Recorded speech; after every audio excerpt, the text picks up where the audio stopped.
24 ধ্রুপদের পরাজয়, দ্রোণের প্রতিশোধ। দ্রোণাচার্য শিষ্যগণকে বললেন, তোমাদের শিক্ষা শেষ হয়েছে, এখন আমার দক্ষিণা চাই। তোমরা যুদ্ধ করে পাঞ্চাল রাজ দ্রুপদকে জীবন্ত ধরে নিয়ে এসো, তাই শ্রেষ্ঠ গুরু দক্ষিণা। রাজকুমারগণ সম্মত হলেন এবং দ্রোণকে নিয়ে সসৈন্য পাঞ্চাল রাজ্য আক্রমণ করলেন। দ্রুপদ রাজা ও তার ভ্রাতৃগণ রথারোহণে এসে কৌরবগণের প্রতি সর্বর্ষণ করতে লাগলেন।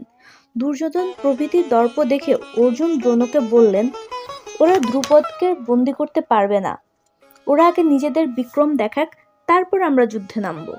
এই বলে তিনি নগর থেকে অর্ধক্রোশ দূরে ভ্রাতাদের সঙ্গে অপেক্ষা করতে লাগলেন।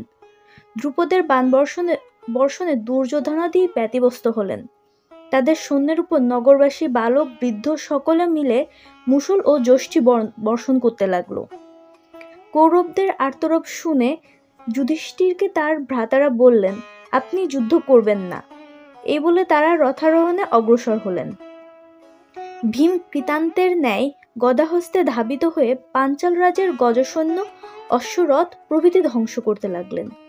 তারপর অর্জুনের সঙ্গে দ্রুপদ ও তার ভ্রাতা সত্যজিতের ভীষণ যুদ্ধ হলো। অর্জুনের শরাঘাতে সত্যজিতের অশ্ব ও সারথি বিনষ্ট হলো। সত্যজিৎ পলায়ন করলেন। তখন অর্জুন দ্রুপদের ধনু ও রথধ্বজ ছিন্ন এবং অশ্ব ও সারথিকে শরবিদ্ধ করে খড়গ হস্তে লম্ফ দিয়ে তার রথে উঠলেন। পাঞ্চাল সৈন্য 10 দিকে পালাতে লাগলো। দ্রুপদকে ধরে অর্জুন ভীমকে বললেন, দ্রুপদ রাজা কুরবীরগণের আত্মীয়, তারা সৈন্যবধ করবেন না, আসুন আমরা গুরু দক্ষিণা দিব। কুমারগণ দ্রুপদ আর তার আমত্তকে ধরে এনে দ্রোণকে দক্ষিণা স্বরূপ উপহার দিলেন। দ্রোণ বললেন, দ্রুপদ, আমি তোমার রাষ্ট্র দলিত করে রাজপুরী অধিকার করেছি, তোমার জীবনও শত্রুর অধীন। এখন পূর্বের বন্ধুত্ব স্মরণ করে কি চাও তা বলো। তারপর দ্রোণ সহাস্যে বললেন, বীর, প্রাণের ভয় করো না, আমরা ক্ষমাশীল ব্রাহ্মণ। তুমি বাল্যকালে আমার সঙ্গে খেলেছিলে, সেজন্য তোমার প্রতি আমার স্নেহ আছে। অরাজা রাজার সখা হতে পারে না। তোমাকে আমি অর্ধরাজ্য দিচ্ছি, যদি ইচ্ছা করো তবে আমাকে সখা মনে করতে পারো। দ্রুপদ বললেন, শক্তিমান মহাত্মার পক্ষে এমন আচরণ আশ্চর্য নয়, আমি প্রীত হয়েছি, আপনার চিরস্থায়ী প্রণয় কামনা করি। তখন দ্রোণাচার্য তুষ্ট হয়ে দ্রুপদকে মুক্তি দিলেন। গঙ্গার দক্ষিণে চর্মোন্নতি নদী পর্যন্ত দেশ দ্রুপদের অধিকারে রইল। দ্রোণাচার্য গঙ্গার উত্তরে অহিচ্ছত্রু দেশ পেলেন। মনক্ষুণ্ণ দ্রুপদ পুত্র লাভের জন্য চেষ্টা করতে লাগলেন। 25 ধৃতরাষ্ট্রের ঈর্ষা। 1 বৎসর পরে ধৃতরাষ্ট্র যুধিষ্ঠিরকে যৌবরাজ্যে প্রতিষ্ঠিত করলেন। ধৈর্য, স্থৈর্য, অনিষ্ঠুরতা, সরলতা প্রভৃতি গুণে যুধিষ্ঠির তার পিতা পাণ্ডুর কীর্তিও অতিক্রম করলেন। বৃকোদর, ভীম, বলরামের কাছে অশ্বিযুদ্ধ, গদাযুদ্ধ ও রথযুদ্ধ শিখতে লাগলেন। অর্জুন নানাবিধ অস্ত্রের প্রয়োগে পটুতা লাভ করলেন। সহদেব সর্বপ্রকার নীতিশাস্ত্রে অভিজ্ঞ হলেন। দ্রোণের শিক্ষার ফলে নকুল অতিরথ, অর্থাৎ যিনি অসংখ্য শত্রুর সঙ্গে যুদ্ধ করতে পারেন এবং চিত্রযোধী, বিচিত্র যুদ্ধকারী নামে খ্যাত হলেন।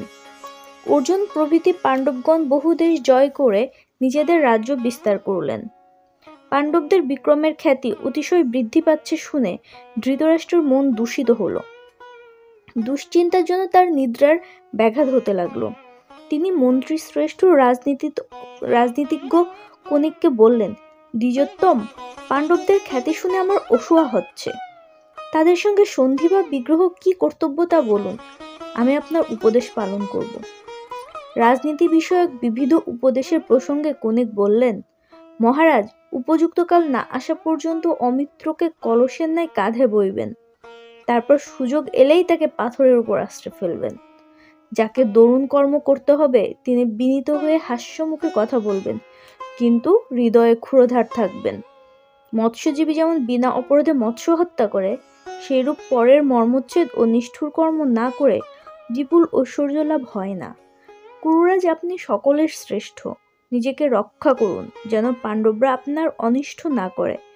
এমন উপায় করুন যাতে শেষে অনুতাপ করতে না হয়। যতু গৃহ পর্বাধ্যায়। 26 বারণাবত জতুগৃহদাহ। পাণ্ডবদের বিনাশের জন্য দুর্যোধন তার মাতুল সুবলপুত্র শকুনি ও কর্ণের সঙ্গে মন্ত্রণা করতে লাগলেন। তিনি ধৃতরাষ্ট্রকে বললেন, পিতা পুরবাসীগণ আপনাকে আর ভীষ্মকে অনাদর করে যুধিষ্ঠিরকেই রাজা করতে চাই। আপনি অন্ধ বলে রাজ্য পাননি, পাণ্ডু পেয়েছিলেন, কিন্তু পাণ্ডুর পুত্ররাই যদি বংশানুক্রমে রাজ্য পায় তবে আমাদের বংশ অবজ্ঞাত হয়ে থাকবে। আপনি কৌশল করে পাণ্ডবদের বারণাবতে নির্বাসিত করুন, তাহলে আমাদের আর ভয় থাকবে না। ধৃতরাষ্ট্র বললেন, পাণ্ডু যেমন প্রজাদের প্রিয় ছিলেন, যুধিষ্ঠিরও সেরূপ হয়েছেন, তার সহায়ও আছে, তাকে আমরা কি করে নির্বাসিত করতে পারি? ভীষ্ম, দ্রোণ, বিদুর কৃপতা সমর্থন করবেন না। দুর্যোধন বললেন, আমি অর্থ আর সম্মান দিয়ে প্রজাদের বশ করেছি, অমাত্যগণ এবং ধনাগারও আমাদের হাতে। ভীষ্মের কোনো পক্ষপাত নেই, অশ্বত্থামা আমাদের পক্ষে আছেন, দ্রোণও পুত্রের অনুসরণ করবেন, কৃপ তার ভাগ্নেয়কে ত্যাগ করবেন না। বিদুর আমাদের অর্থে পুষ্ট হয়েও গোপনে পাণ্ডবদের পক্ষপাতী, কিন্তু তিনি আমাদের বাধা দিতে পারবেন না। আপনি আজই পঞ্চপাণ্ডব আর কুন্তিকে বারণাবতে পাঠান। ধৃতরাষ্ট্রের উপদেশ অনুসারে কয়েকজন মন্ত্রী পাণ্ডবদের কাছে গিয়ে বললেন, বারণাবত অতি মনোরম নগর, সেখানে পশুপতির উৎসব উপলক্ষে এখন বহু লোকের সমাগম হয়েছে। এই প্রকার বর্ণনা শুনে পাণ্ডবদের সেখানে যাবার ইচ্ছা হলো। ধৃতরাষ্ট্র তাদের বললেন, বৎসগণ, আমি শুনেছি যে বারণাবত অতি রমণীয় নগর, তোমরা সেখানে উৎসব দেখে এবং ব্রাহ্মণ ও গায়কদের ধনদান করে কিছুকাল আনন্দে কাটিয়ে এসো। যুধিষ্ঠির ধৃতরাষ্ট্রের অভিপ্রায় এবং নিজের অসহায় অবস্থা বুঝে সম্মত হলেন এবং ভীষ্ম, দ্রোণ প্রভৃতির আশীর্বাদ নিয়ে মাতা ও ভ্রাতাদের সঙ্গে যাত্রা করলেন। দুর্যোধন অতিশয় হৃষ্ট হলেন এবং পুরোচন নামক এক মন্ত্রীর হাত ধরে তাকে গোপনে বললেন, তুমি ভিন্ন আমার বিশ্বাসী সহায় কেউ নাই, তুমি দ্রুতগামী রথে আজই বারণাবতে যাও এবং সর্যরস অর্থাৎ ধুনা প্রভৃতি দিয়ে একটি চতুশাল অর্থাৎ চকমিলান সুসজ্জিত গৃহ নির্মাণ করাও।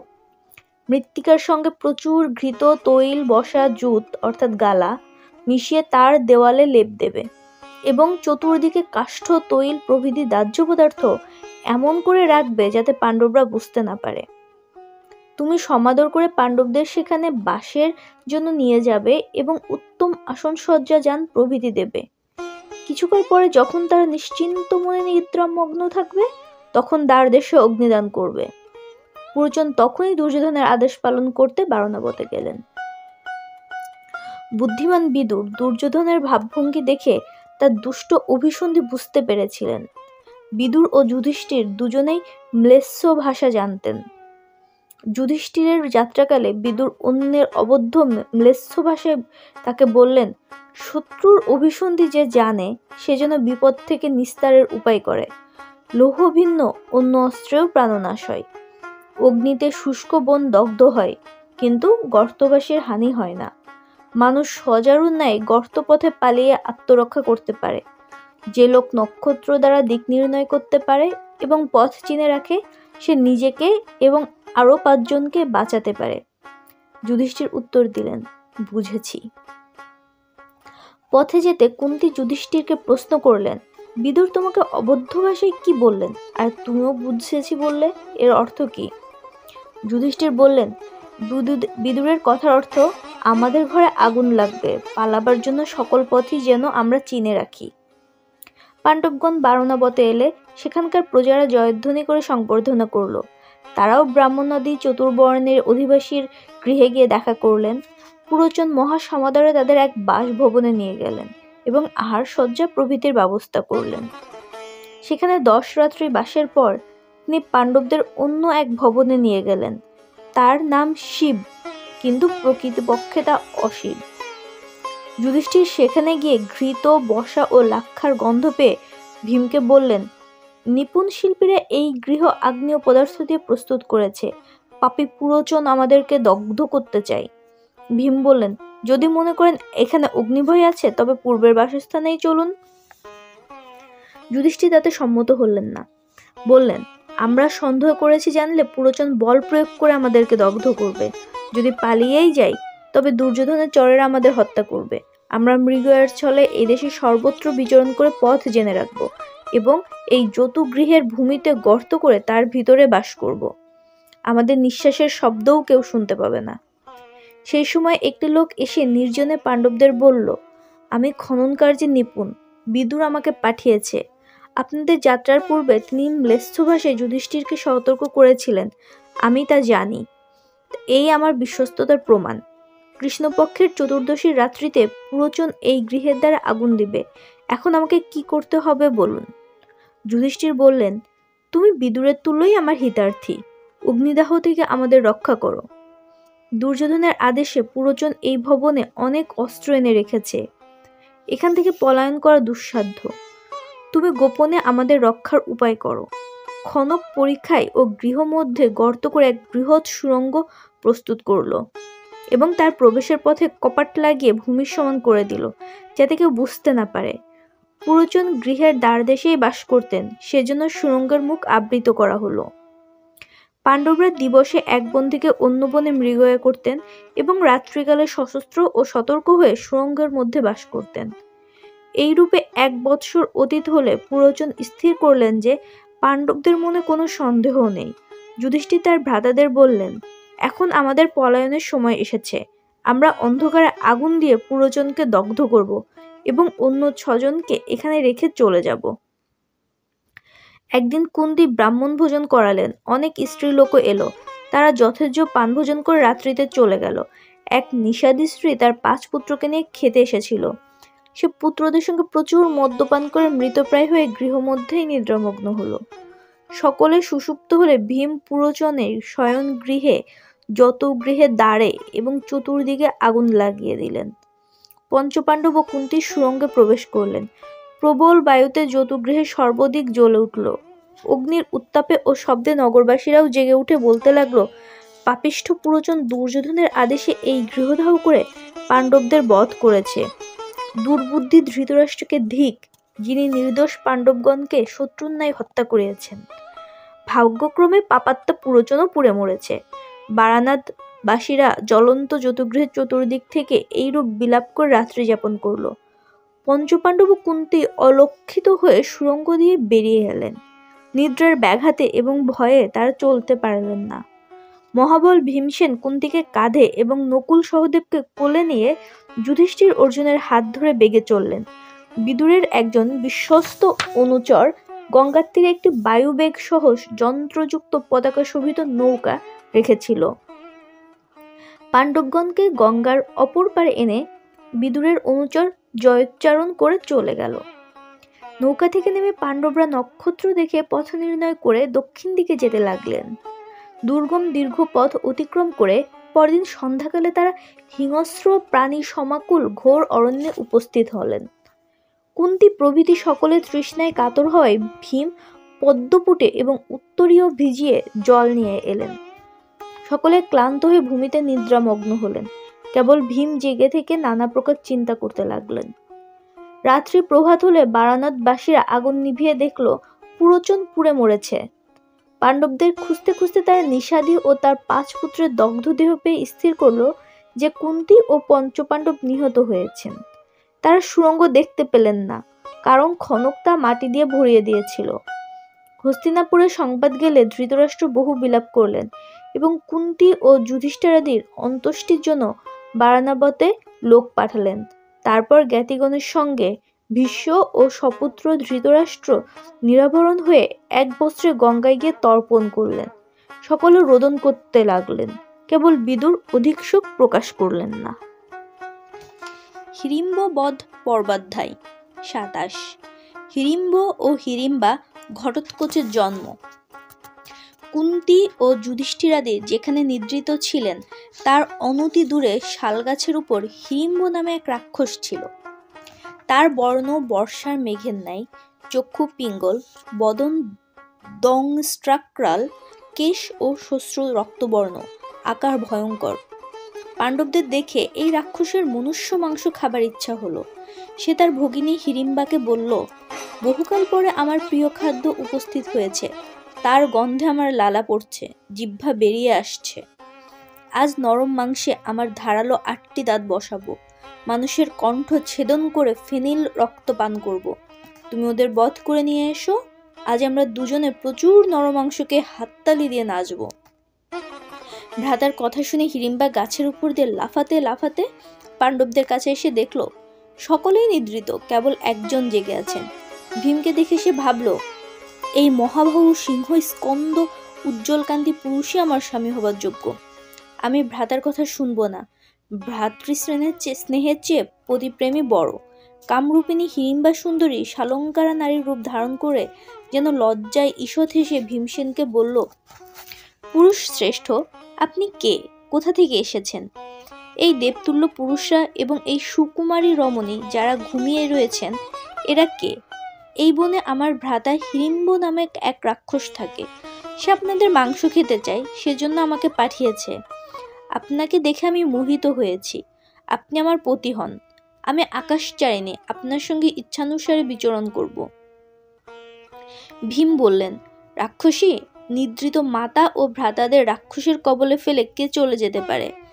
হিড়িম্বা বলল, এদের জাগান, আমি সকলকে রক্ষা করব। ভীম বললেন, এরা সুখে নিদ্রা যাচ্ছেন, আমি এখন জাগাতে পারবো না। রাক্ষস বা যক্ষ গন্ধর্ব সকলকেই আমি পরাস্ত করতে পারি। তুমি যাও বা থাকো, বা তোমার ভ্রাতাকে এখানে পাঠিয়ে দাও। ভগিনীর ফিরতে বিলম্ব হচ্ছে দেখে হিড়িম্ব দ্রুত বেগে পাণ্ডবদের কাছে আসতে লাগলো। হিড়িম্বা ভীমকে বলল, আপনারা সকলেই আমার নিতম্বে আরোহণ করুন, আমি আকাশপথে আপনাদের নিয়ে যাব। ভীম বললেন, তোমার ভয় নেই, মানুষ বলে আমাকে অবজ্ঞা করো না। হিড়িম্ব এসে দেখলেও তার ভগিনী সুন্দরী নারীর রূপ ধরে সূক্ষ্ম বসন অলঙ্কার এবং মাথায় ফুলের মালা পড়েছে। সে অত্যন্ত ক্রুদ্ধ হয়ে বলল, তুই অসতী, এদের সঙ্গে তোকেও বধ করব। এই বলে সে পাণ্ডবদের দিকে ধাবিত হলো। ভীম বললেন, রাক্ষস, এদের জাগিয়ে কি হবে? আমার কাছে এসো। তোমার ভগিনীর দোষ কি? ইনি আমার প্রতি আসক্ত হয়েছেন। তারপর ভীম আর হিড়িম্বের ঘোর বাহুযুদ্ধ আরম্ভ হলো। পাছে ভ্রাতাদের নিদ্রাভঙ্গ হয়, সেজন্য ভীম রাক্ষসকে দূরে টেনে নিয়ে গেলেন, কিন্তু যুদ্ধের শব্দে সকলেই জেগে উঠলেন। কুন্তী হিড়িম্বাকে বললেন, বড় বর্ণিনী সুরকন্যা তুল্য তুমি কে? এই বনের দেবতা না অপ্সরা? হিড়িম্বা নিজের পরিচয় দিয়ে জানালো যে ভীমের প্রতি তার অনুরাগ হয়েছে। অর্জুন ভীমকে বললেন, আপনি বিলম্ব করবেন না, আমাদেরকে যেতে হবে। উষাকাল আসন্ন, সেই রৌদ্র মুহূর্তে রাক্ষসরা প্রবল হয়। ওই রাক্ষসটাকে নিয়ে খেলা করবেন না, ওকে শীঘ্র মেরে ফেলুন। তখন ভীম হিড়িম্বকে তুলে ধরে ঘোরাতে লাগলেন এবং তারপর ভূমিতে ফেলে নিষ্পৃষ্ট করে বধ করলেন। অর্জুন বললেন, আমার মনে হয় এখান থেকে নগর বেশি দূরে নয়, আমরা শীঘ্র সেখানে যাই, চলুন। দুর্যোধন আমাদের সন্ধান পাবে না। ভীম বললেন, রাক্ষস জাতি মোহিনী মায়ার বলে শত্রুতা করে। হিড়িম্বা, তুমিও তোমার ভ্রাতার পথে যাও। যুধিষ্ঠির বললেন, তুমি স্ত্রী হত্যা করো না, এ আমাদের অনিষ্ট করতে পারবে না। হিড়িম্বা কুন্তীকে প্রণাম করে করজোড়ে বলল, আর যা, আমি স্বজন ত্যাগ করে আপনার এই বীর পুত্রকে পতিরূপে বরণ করেছি। আমাকে প্রত্যাখ্যান করলে আমি বাঁচব না। আমাকে মুগ্ধা, ভক্তিমতী ও অনুগত জেনে দয়া করুন। আপনার পুত্রের সঙ্গে আমাকে মিলিত করে দিন। আমি ওকে নিয়ে ইচ্ছানুসারে বিচরণ করব, তারপর আবার এনে দেব। আমাকে বিশ্বাস করুন, আমাকে মনে মনে ভাবলেই আমি উপস্থিত হব। যুধিষ্ঠির বললেন, হিড়িম্বা, তোমার কথা অসঙ্গত নয়, কিন্তু তোমাকে এই নিয়ম পালন করতে হবে। ভীম স্নান আহ্নিক করে তোমার সঙ্গে মিলিত হবেন এবং সূর্যাস্ত হলেই আমাদের কাছে ফিরে আসবেন। ভীম হিড়িম্বাকে বললেন, রাক্ষসী শোনো, যতদিন তোমার পুত্র না হয় ততদিনই আমি তোমার সঙ্গে থাকব। হিড়িম্বা সম্মত হয়ে ভীমকে নিয়ে আকাশপথে চলে গেল। কিছুকাল পরে হিড়িম্বার একটি ভীষণাকার বলবান পুত্র হলো। তার কর্ণ সূক্ষ্মাগ্র, দন্ত তীক্ষ্ণ, ওষ্ঠ তাম্রবর্ণ, কণ্ঠস্বর ভয়ানক। রাক্ষসীরা গর্ভবতী হয়েই সদ্য প্রসব করে। হিড়িম্বার পুত্র জন্মাবার পরেই যৌবন লাভ করে, সর্বপ্রকার অস্ত্রপ্রয়োগে দক্ষ হলো। তার মাথা ঘটের মতো এবং চুল খাড়া, সেজন্য হিড়িম্বা পুত্রের নাম রাখল ঘটোৎকচ। কুন্তী ও পাণ্ডবদের প্রণাম করে সে বলল, আমাকে কি করতে হবে আজ্ঞা করুন। কুন্তী বললেন, বৎস, তুমি কুরুকুলে জন্মেছ, তুমি সাক্ষাৎ ভীমের তুল্য এবং পঞ্চপাণ্ডবের জ্যেষ্ঠ পুত্র, তুমি আমাদের সাহায্য করো। ঘটোৎকচ বলল, প্রয়োজন হলেই আমি উপস্থিত হব। এই বলে সে বিদায় নিয়ে উত্তর দিকে চলে গেল। পাণ্ডবরা জটা, বল্কল, মৃগচর্ম ধারণ করে তপস্বীর বেশে মৎস্য, ত্রিগত্র, পাঞ্চাল ও কুচকদস্যের ভিতর দিয়ে চলতে লাগলেন। যেতে যেতে পিতামহ ব্যাসের সঙ্গে তাদের দেখা হলো। ব্যাস বললেন, আমি তোমাদের সমস্ত বৃত্তান্ত জানি, বিষণ্ণ হইও না, তোমাদের মঙ্গল হবে। যতদিন আমার সঙ্গে আবার দেখা না হয় ততদিন তোমরা নিকটস্থ ওই নগরে ছদ্মবেশে বাস করো। এই কথা বলে ব্যাস পাণ্ডবগণকে একচক্রা নগরে এক ব্রাহ্মণের গৃহে রেখে এলেন। বক বধ পর্বাধ্যায় 28। একচক্রা বকরাক্ষস। পাণ্ডবগণ একচক্রা নগরে সেই ব্রাহ্মণের গৃহে বাস করতে লাগলেন। তারা ভিক্ষা করে যা আনতেন কুন্তী সেই সমস্ত খাদ্য দুভাগ করতেন। এক ভাগ ভীম একাই খেতেন, অন্য ভাগ অপর 4 ভ্রাতা ও কুন্তী খেতেন। এইরূপে বহুদিন গত হলো। একদিন যুধিষ্ঠিরাদি ভিক্ষা করতে গেছেন, কেবল ভীম আর কুন্তী গৃহে আছেন। এমন সময় তারা তাদের আশ্রয়দাতা ব্রাহ্মণের গৃহে আর্তনাদ শুনতে পেলেন। কুন্তী অন্তঃপুরে গিয়ে দেখলেন ব্রাহ্মণ তার পত্নী, পুত্র ও কন্যার সঙ্গে বিষণ্ণ মুখে রয়েছেন। ব্রাহ্মণ বলছিলেন, ধিক মানুষের জীবন, যা নল ও তৃণানের অসার, পরাধীন ও সকল দুঃখের মূল। ব্রাহ্মণী, আমি নিরাপদ স্থানে যেতে চেয়েছিলাম, কিন্তু তুমি দুর্বুদ্ধি বশত তোমার স্বর্গস্থ পিতামাতার এই গৃহ ছেড়ে যেতে চাওনি। তার ফল এখন এই আত্মীয় নাশ হবে। যিনি আমার নিত্য সঙ্গিনী, পতিব্রতা ধর্মপত্নী, তাকে আমি ত্যাগ করতে পারি না। আমার বালিকা, কন্যা বা পুত্রকেও ছাড়তে পারি না। যদি আমি নিজের প্রাণ বিসর্জন দেই তবে তোমরাও মরবে। হায়, আমাদের গতি কি হবে? সকলের একসঙ্গে মরাই ভালো। ব্রাহ্মণী বললেন, তুমি প্রাকৃতজনের ন্যায় বিলাপ করছো কেন? লোকে নিজের জন্যই পত্নী ও পুত্রকন্যা চাই। তুমি থাকো, আমি যাব, তাতে আমার ইহলোকে যশ এবং পরলোকে অক্ষয় পুণ্য হবে। লোকে ভার্যার কাছে যা চাই সেই পুত্রকন্যা তুমি পেয়েছ। তোমার অভাবে আমি তাদের ভরণ পোষণ করতে পারবো না। ভূমিতে মাংস পড়ে থাকলে যেমন পাখিরা লোলুপ হয়, তেমনি পতিহীনা নারীকে সকলে কামনা করে। দুরাত্মা পুরুষেরা হয়তো আমাকে সৎপথ থেকে বিচলিত করবে। এই কন্যার বিবাহ এবং পুত্রের শিক্ষার ব্যবস্থা আমি কি করে করব? আমার অভাবে তুমি অন্য পত্নী পাবে, কিন্তু আমার পক্ষে অন্য পতি গ্রহণ ঘোর অধর্ম। অতএব আমাকে যেতে দাও। এই কথা শুনে ব্রাহ্মণ তার পত্নীকে আলিঙ্গন করে অশ্রুপাত করতে লাগলেন। তখন তাদের কন্যাটি বলল, একদিন আমাকে তো ছাড়তেই হবে, বরং এখনই আমাকে যেতে দাও, তাতে তোমরা সকলে নিস্তার পাবে, আমিও অমৃত লোক লাভ করব।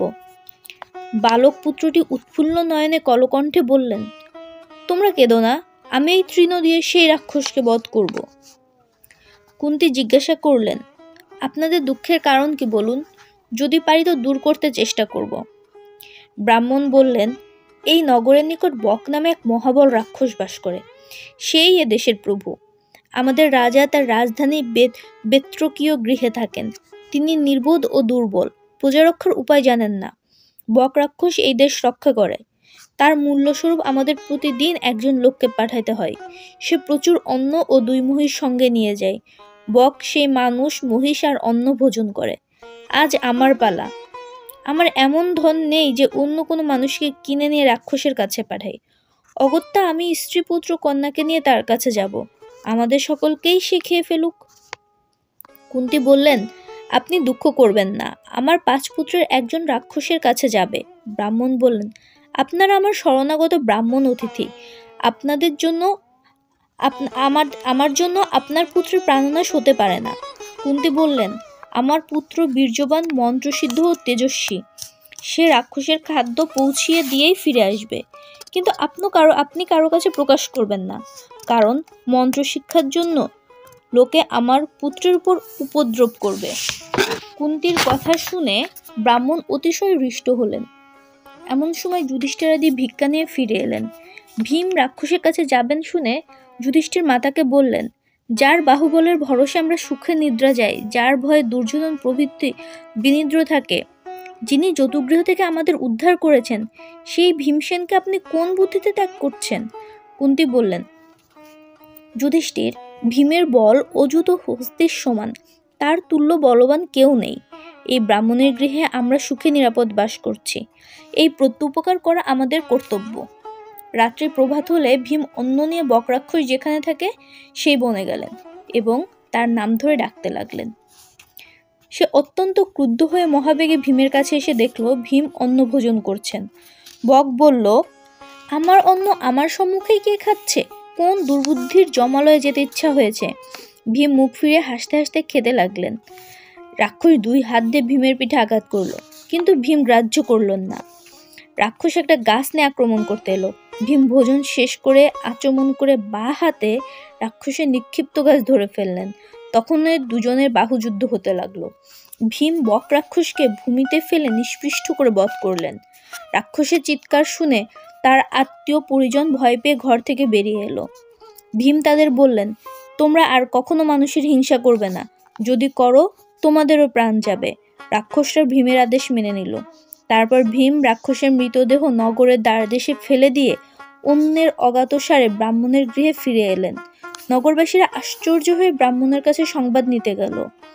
ব্রাহ্মণ বলেন, একজন মন্ত্রসিদ্ধ মহাত্মা আমাদের রোদনে দয়াদ্র হয়ে আমার পরিবর্তে রাক্ষসের কাছে অন্ন নিয়ে গিয়েছিলেন। নিশ্চয়ই তিনি তাকে বধ করে সকলের হিত সাধন করেছেন। চৈত্র রথ পর্বাধ্যায় 29। ধৃষ্টদ্যুম্ন ও দ্রৌপদীর জন্মবৃত্তান্ত, গন্ধর্বরাজ অঙ্গার পর্ণ। কিছুকাল পরে পাণ্ডবদের আশ্রয়দাতা ব্রাহ্মণের গৃহে অন্য এক ব্রাহ্মণ অতিথিরূপে উপস্থিত হলেন। ইনি বিবিধ উপাখ্যান এবং নানা দেশের আশ্চর্য বিবরণের প্রসঙ্গে বললেন, পাঞ্চাল রাজকন্যা দ্রৌপদীর স্বয়ংবর হবে। পাণ্ডবগণ সবিশেষ জানতে চাইলে তিনি এই ইতিহাস বললেন। দ্রোণাচার্যের নিকট পরাজয়ের পর দ্রুপদ প্রতিশোধ ও পুত্রলাভের জন্য অত্যন্ত ব্যগ্র হলেন। তিনি গঙ্গা ও যমুনার তীরে বিচরণ করতে করতে একটি ব্রাহ্মণ বসতিতে এলেন। সেখানে রাজ ও উপজাজ নামক 2 ব্রহ্মর্ষি বাস করতেন। পাদসেবায় উপজাজকে তুষ্ট করে দ্রুপদ বললেন, আমি আপনার 10 কোটি প্রদান করব আপনাকে। আপনি আমাকে একটি পুত্র পাইয়ে দিন যে দ্রোণকে বধ করবে। উপজাজ সম্মত হলেন না, তথাপি দ্রুপদ তার পরিচর্যা করতে লাগলেন। 1 বৎসর পর উপজাজ বললেন, আমার জ্যেষ্ঠ ভ্রাতা জাজ সূচি অসুচি বিচার করেন না। আমি তাকে ভূমিতে পতিত ফল তুলে নিতে দেখেছি। ইনি গুরুগৃহে বাসকালে অন্যের উচ্ছিষ্ট ভিক্ষান্ন ভোজন করতেন। আমার মনে হয় ইনি ধন চান, আপনার জন্য পুত্রেষ্টি যোগ্য করবেন। জাজের প্রতি অশ্রদ্ধা হলেও দ্রুপদ তার কাছে গিয়ে প্রার্থনা করলেন। জাজ সম্মত হলেন এবং উপজাজকে সহায় রূপে নিযুক্ত করলেন। যজ্ঞ শেষ হলে জাজ দ্রুপদ মহিষীকে ডেকে বললেন, রাজ্ঞী আসুন, আপনার 2 সন্তান উপস্থিত হয়েছে।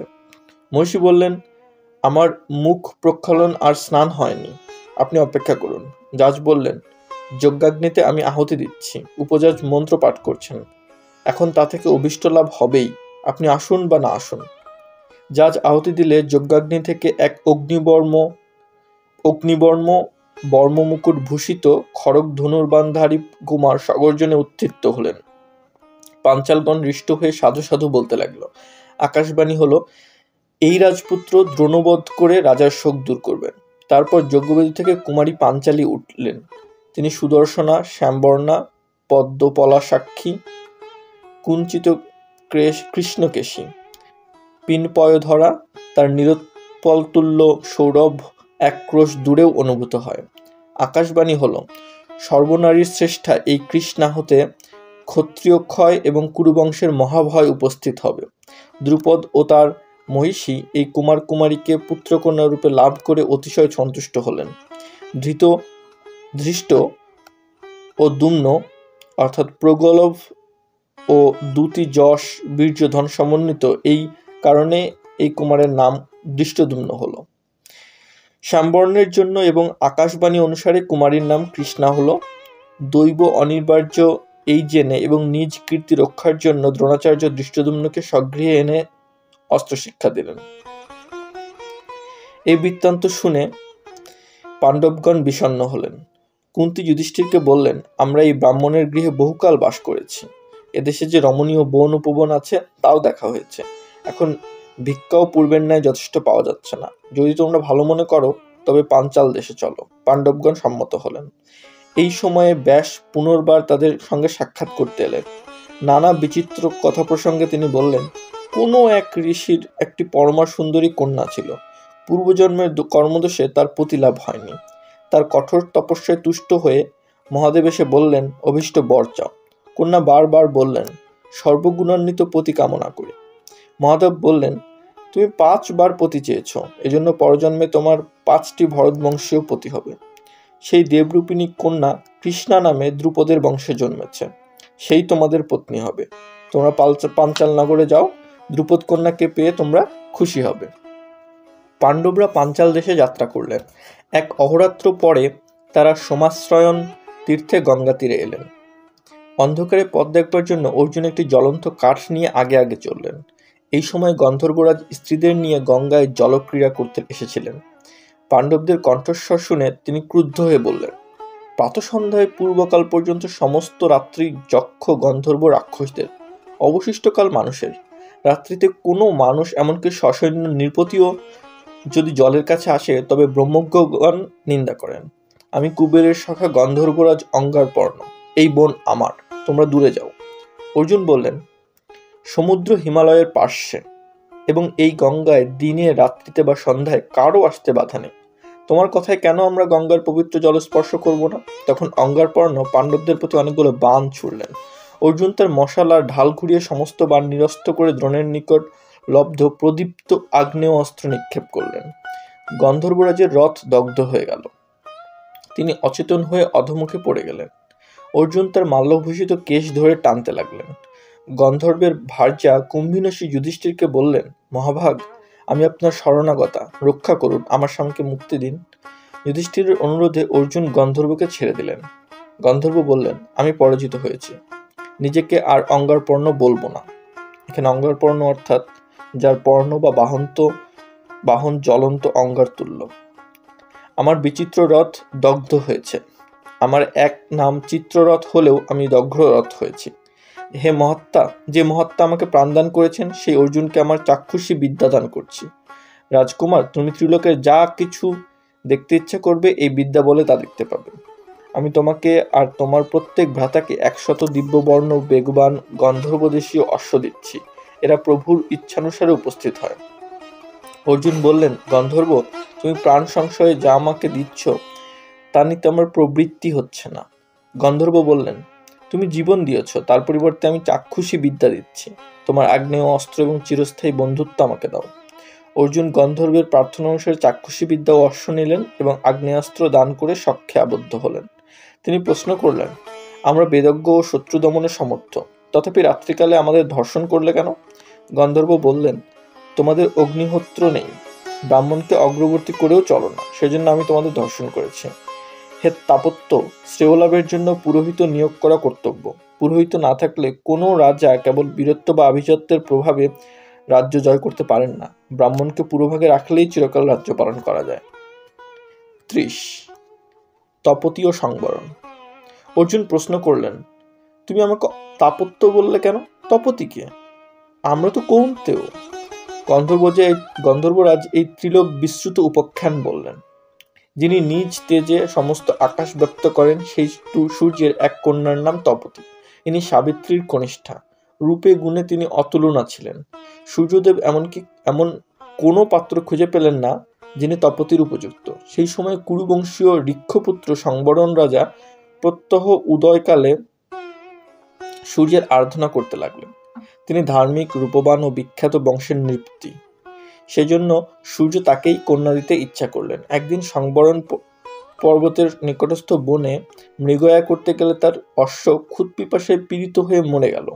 সংবরণ পদব্রজে বিচরণ করতে করতে এক অতুলনীয় রূপবতী কন্যা দেখতে পেলেন। তিনি মুগ্ধ হয়ে পরিচয় জিজ্ঞাসা করলেন, কিন্তু সেই কন্যা মেঘমধ্যে সৌদামিনীর ন্যায় অন্তর্হিত হলেন। রাজা কামমোহিত হয়ে ভূমিতে পড়ে গেলেন। তখন তপতি আবার দেখা দিয়ে বললেন, নৃপশ্রেষ্ঠ, উঠুন, মোহগ্রস্ত হবেন না। সংবরণ অস্পষ্ট বাক্যে অনুনয় করে বললেন, সুন্দরী, তুমি আমাকে ভজনা করো, নতুবা আমার প্রাণ বিয়োগ হবে। তুমি প্রসন্ন হও, আমি তোমার বংশগত ভক্ত। তপতি বললেন, আপনিও আমার প্রাণ হরণ করেছেন, আমি স্বাধীন নই, আমার পিতা আছেন। আপনি তপস্যায় তাকে প্রীত করে আমাকে প্রার্থনা করুন। এই বলে তপতি চলে গেলেন। সংবরণ পুনর্বার মূর্ছিত হয়ে পড়ে গেলেন। অমাত্য অনুচরগণ অন্বেষণ করে রাজাকে দেখতে পেলেন এবং তার মাথায় পদ্ম সুরভিত শীতল জল সেচন করলেন। রাজা সংজ্ঞালাভ করে মন্ত্রীভিন্ন সকলকেই বিদায় দিলেন এবং সেই পর্বতেই ঊর্ধ্বমুখী কৃতাঞ্জলি হয়ে পুরোহিত বশিষ্ঠ ঋষিকে স্মরণ করতে লাগলেন। দ্বাদশ দিন অতীত হলে বশিষ্ঠ সেখানে এলেন। তিনি যোগ বলে সমস্ত কিছু জেনে কিছুক্ষণ সংবরণের সঙ্গে আলাপ করে ঊর্ধ্বে চলে গেলেন।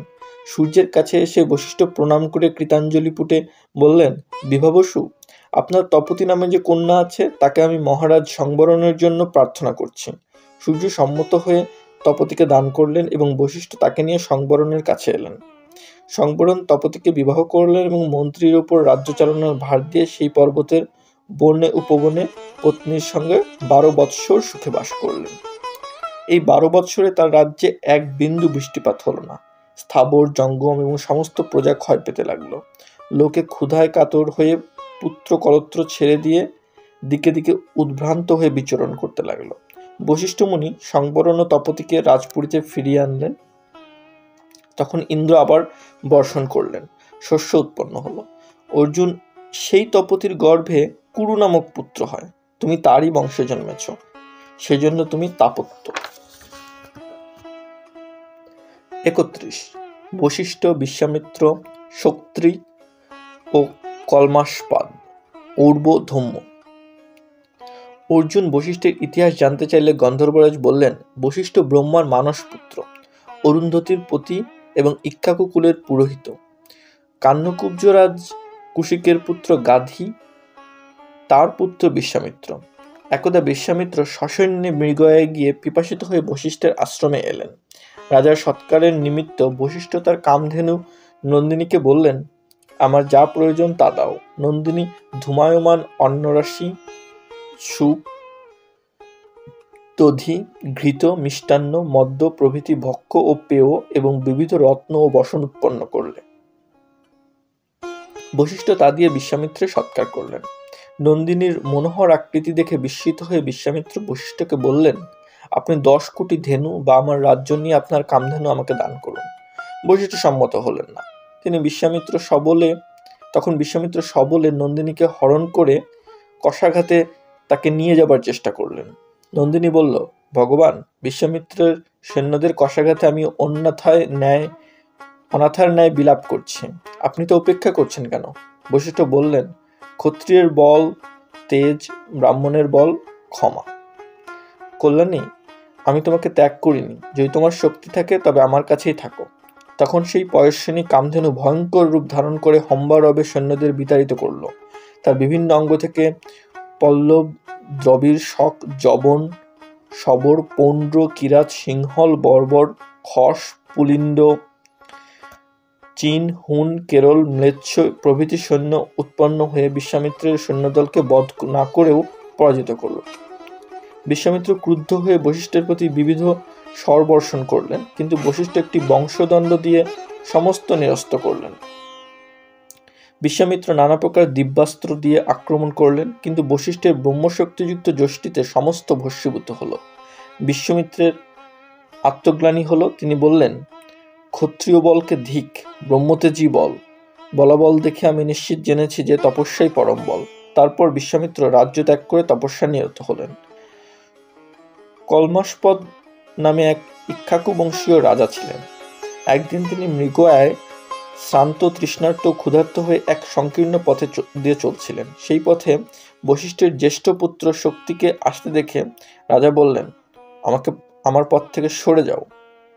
শক্তি বললেন, ব্রাহ্মণকে পথ ছেড়ে দেওয়াই রাজার সনাতন ধর্ম।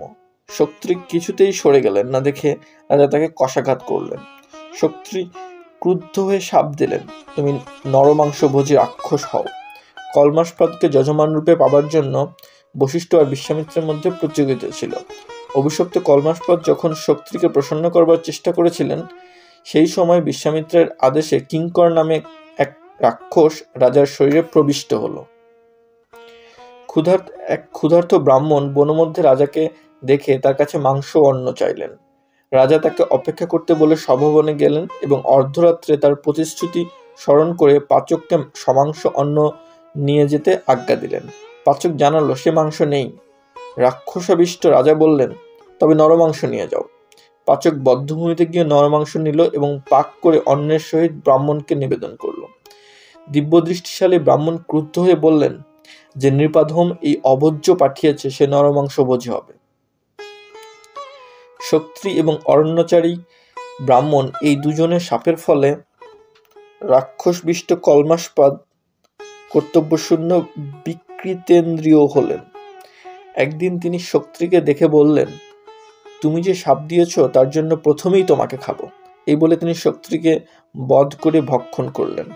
বিশ্বামিত্রের প্ররোচনায় কলমাসপাদ বশিষ্ঠের শতপুত্রের সকলকেই খেয়ে ফেললেন। পুত্র শোকাতুর বশিষ্ঠ বহু প্রকারে আত্মহত্যার চেষ্টা করলেন, কিন্তু তার মৃত্যু হলো না। তিনি নানা দেশ ভ্রমণ করে আশ্রমে ফিরে আসছিলেন, এমন সময় পেছন দিক থেকে বেদ পাঠের ধ্বনি শুনতে পেলেন। বশিষ্ঠ বললেন, কে আমার অনুসরণ করছে? এক নারী উত্তর দিলেন, আমি অদৃশ্যন্তী, শক্তির বিধবা পত্নী। আমার গর্ভে যে পুত্র আছে তার 12 বৎসর বয়স হয়েছে, সেই বেদ পাঠ করছে। তার বংশের সন্তান জীবিত আছে জেনে বশিষ্ঠ আনন্দিত হয়ে পুত্রবধূকে নিয়ে আশ্রমের দিকে চললেন। পথিমধ্যে কলমাসপাদ বশিষ্ঠকে দেখে ক্রুদ্ধ হয়ে তাকে খেতে গেলেন। বশিষ্ঠ তার ভীতা পুত্রবধূকে বললেন, ভয় নেই, ইনি কলমাসপাদ রাজা। এই বলে তিনি হুঙ্কার করে কলমাসপাদকে থামিয়ে তার গায়ে মন্ত্রপুত জল ছিটিয়ে তাকে শাপমুক্ত করলেন এবং বললেন, রাজা, তুমি ফিরে গিয়ে রাজ্য শাসন করো, কিন্তু আর কখনো ব্রাহ্মণের অপমান করো না। কলমাসপাদ বললেন, আমি আপনার আজ্ঞাধীন হয়ে দ্বিজগণকে পূজা করব। এখন যাতে পিতৃঋণ থেকে মুক্ত হতে পারি তার উপায় করুন। আমাকে একটি পুত্র দিন। বশিষ্ঠ বললেন, তাই দেব। তারপর তারা লোকবিখ্যাত অযোধ্যাপুরীতে ফিরে এলেন। বশিষ্ঠের সহিত সঙ্গমের ফলে রাজমহিষী গর্ভবতী হলেন। বশিষ্ঠ তার আশ্রমে ফিরে গেলেন।